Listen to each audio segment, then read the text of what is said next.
नमस्कार मित्रों, स्वागत है आपका रामायण कथा के दूसरे वीडियो में। भरत को जब पता चलता है कि माता कैकेयी ने उन्हें राज सिंहासन पर बैठाने के लिए राम को 14 वर्ष का वनवास दिलाया है, तो वह माता से भला बुरा कहने लगा और राम को वापस लाने के लिए वन की ओर चल दिए।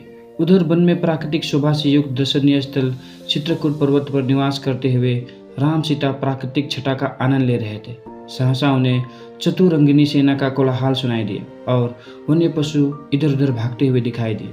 यह देखकर राम लक्ष्मण से बोले, ऐसा प्रतीत होता है कि इस वन प्रदेश में वन्य पशु के आखेट हेतु किसी राजा या राजकुमार का आगमन हुआ है। तुम जाकर इसका पता लगाओ। लक्ष्मण तुरंत एक ऊंचे ब्रिज पर चढ़ गए। उन्होंने देखा उत्तर दिशा से एक विशाल सेना हाथी, घोड़ों और अस्त्र शस्त्रों से सैनिकों के साथ चली आ रही है, जिसके आगे अयोध्या की पताका लहरा रही है। लक्ष्मण समझ गए कि वह अयोध्या की सेना है। राम के पास आकर क्रोध से लक्ष्मण ने कहा, भैया, कैकेयी का पुत्र भरत सेना लेकर इधर चला आ रहा है। वह वन में अकेला पाकर हमारा वध कर देना चाहता है, जिससे कि संकट होकर अयोध्या पर राज कर सके। मैं इस भरत को उसके पापों का फल चखाऊंगा। तब राम ने कहा, लक्ष्मण, तुम ये कैसी बातें कर रहे हो? भरत तो मुझे प्राणों से भी प्रिय है। अवश्य ही वह मुझे अयोध्या वापस ले जाने के लिए आया होगा।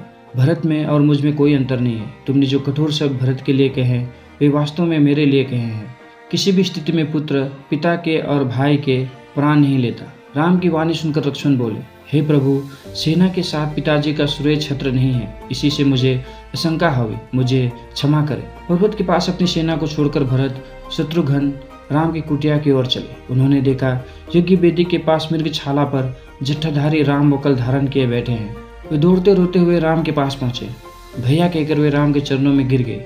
शत्रुघ्न की भी यही अवस्था थी। राम ने दोनों भाइयों को हृदय से लगाया और पूछा, पिताजी तथा माताएं कुशल है ना? कुलगुरु वशिष्ठ कैसे हैं? तुमने तपस्या जैसा वकल क्यों धारण किया है? रामचंद्र के इस वचन को सुन भरत रोते हुए बोले, भैया, हमारे धर्मपरायण पिता सुरक्षित हार गए। मेरी माता ने जो पाप किया है उसके कारण मुझ पर भारी कलंक लगा है। मैं किसी को अपना मुख नहीं दिखा सकता। मैं आपकी शरण में आ गया हूँ।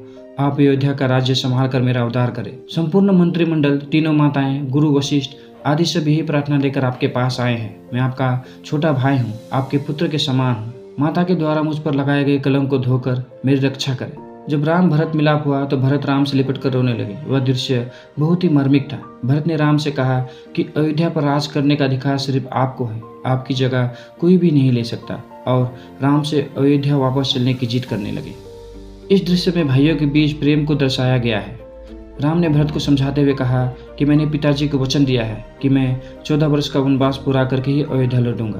तो भरत राम की चरण पदुकाएं सिर पर रखकर अयोध्या ले आए और उन्हें सिंहासन पर रखकर सेवक के रूप में राजकाज संभालने लगे। धन्यवाद। यह वीडियो आपको कैसा लगा आप हमें कमेंट करके बताएं। वीडियो को लाइक और शेयर करें और हाँ, हमारे चैनल को भी सब्सक्राइब जरूर करें, क्योंकि हमारा मानना है कि ज्ञान बांटने से बढ़ता है। धन्यवाद।